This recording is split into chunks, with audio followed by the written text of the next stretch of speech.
నేను life frame ready ఉన్నాను.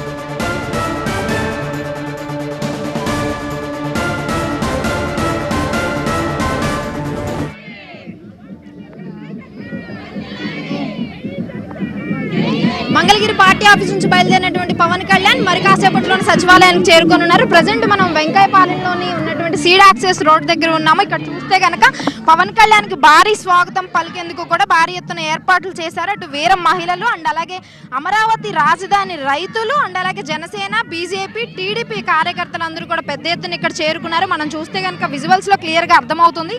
గజమాల కూడా ఏర్పాటు చేశారు.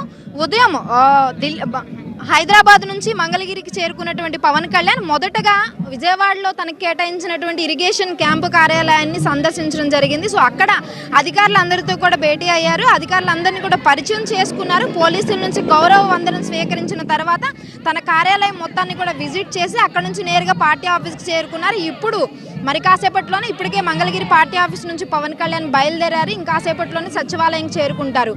3 గంటలకి సచివాలయంకి చేరుకున్నటువంటి పవన్ కళ్యాణ్ సచివాలయంలో ఛాంబర్ 2లో సచివాలయంలో బ్లాక్ 2లో తనకు కేటాయించినటువంటి ఛాంబర్ని పరిశీలించనున్నారు. రేపు మంత్రిగా బాధ్యతలు స్వీకరించనున్న పవన్ కళ్యాణ్ ముందుగానే తనకు కేటాయించినటువంటి ఛాంబర్తో పాటు క్యాంపు కార్యాలయాన్ని కూడా సందర్శించనున్నారు. అనంతరం సచివాలయంలోనే సీఎం చంద్రబాబుని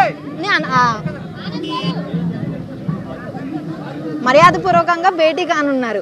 సో మనం చూసుకుంటే కనుక జనసేన ఈ ఎన్నికల్లో కీలకంగా రోల్ పోషించిందని చెప్పాలి. దాదాపు పోటీ చేసినటువంటి 21 అసెంబ్లీలతో పాటు 2 పార్లమెంటు స్థానాలని జనసేన గెలుచుకుంది.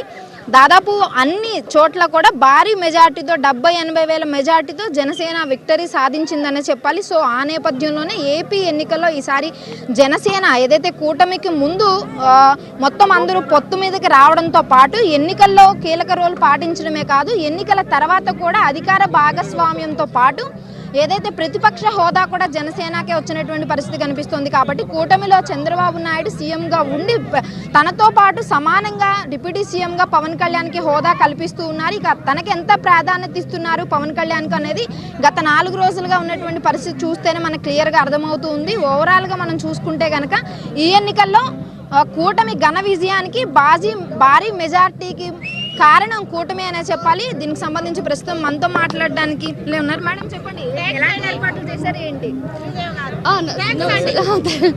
ఈరోజు పవన్ కళ్యాణ్ గారు మొట్టమొదటిగా సెక్రటేరియట్ రావటం మనం గమనించాం. ఎందుకంటే అమరావతి రైతులు ఎప్పుడైతే 1631 రోజులు ఇక్కడ ధర్నాలు చేస్తున్నారో, మరి అమరావతి రాజధాని మాకు 3 రాజధానులు వద్దు, అమరావతి ముద్దు అనే మాదిరిగా ఈరోజు చేస్తుంటే మరి దీనికి జగనన్న గ్రహణం పట్టి ఈ యొక్క 3 రాజధానులే మీకు క్యాపిటల్ కాదు, ఇది ఓన్లీ అసెంబ్లీ మాత్రమే ఉంటుంది, legislative capital and Kurnool and Vijayawada what ever Vizag ఇవన్నిటి కూడా 3 రాజధానులు చేస్తాము అని చెప్పినప్పుడు రైతుల యొక్క మనోవేదనలు మనం గమనించాలి. 33,000 ఎకరాలు వాళ్ళు ఇచ్చి మరి ఈరోజు వాళ్ళు రోడ్డు మీద పడ్డారు.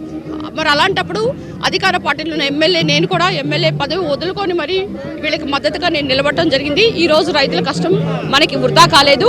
ఈరోజు అమరావతి రాజధాని, నేను సైతం అమరావతికని పవన్ కళ్యాణ్ గారు మద్దతు ఇవ్వడం, అంతేకాకుండా ఎన్డీఏ కూటమి గెలుపు కూడా ప్రధాన పాత్ర వహించారు. కనుక ఎప్పుడైతే కష్టాల్లో ఉన్నప్పుడు మన పక్కన ఉంటారో వాళ్ళే నిజమైన స్నేహితులు, నిజమైన కార్యకర్తలు. కనుక ఎప్పుడైతే పవన్ కళ్యాణ్ గారు, చంద్రబాబు నాయుడు గారు తను జైల్లో ఉన్నప్పుడు వెళ్ళి మద్దతు పలికినప్పుడు మరి ఈరోజు ఆయన కష్టం గుర్తించి చంద్రబాబు నాయుడు గారు మరి ఆయనకి డిప్యూటీ సీఎం ఇవ్వడంతో పాటు rural development department and Panchayati Raj ఇవ్వడం కూడా ఈరోజు మనం గమనించాలి. కనుక ఇంత పెద్ద పీట వేసినందుకు అందరూ కూడా ఇక్కడ రాజధాని రైతులు, అమరావతి అభివృద్ధి, చంద్రబాబు నాయుడు రైతులు కూడా ఇక్కడ మనతో పాటు ఉన్నారు, మాట్లాడే ప్రయత్నం చేద్దాం. అమ్మ చెప్పండి, ఘన స్వాగతం పలికేందుకు భారీ ఏర్పాట్లు చేశారు, ఎట్లా అనిపిస్తుంది? కూటమికి భారీ ఎత్తున ఘన స్వాగతం పలకడానికి వచ్చాము. ఇదే ఒకప్పుడు శ్మశాన వేదిక, శ్మశానం ఎడారి దీంట్లో ఎడారి అడవి అన్నారు. ఇప్పుడు ఇంత మనుషులుండే ఏరియా కాదన్నారు. ఇప్పుడు ఇదంతా కోలాహలం దేని గురించి? కళ్ళుండి చూస్తున్నారా వైసీపీ వాళ్ళు? కళ్ళు లేకుండా చూస్తున్నారో ఒకసారి కళ్ళు పెట్టుకొని బాగా చూడాలని కోరుకుంటున్నాం. అక్కడ బ్యాక్గ్రౌండ్లో విజువల్స్ చూస్తే కనుక క్లియర్గా అర్థమవుతుంది.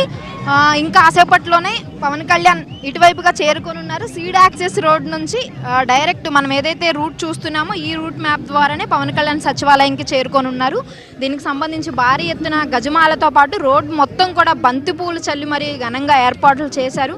పవన్ కళ్యాణ్ రేపు బాధ్యతలు స్వీకరించనున్న నేపథ్యంలో దీనికి సంబంధించి ముందస్తుగానే అన్ని కార్యాలయాల్లో కూడా ఏర్పాట్లు చేసినటువంటి పరిస్థితి కనిపిస్తూ ఉంది.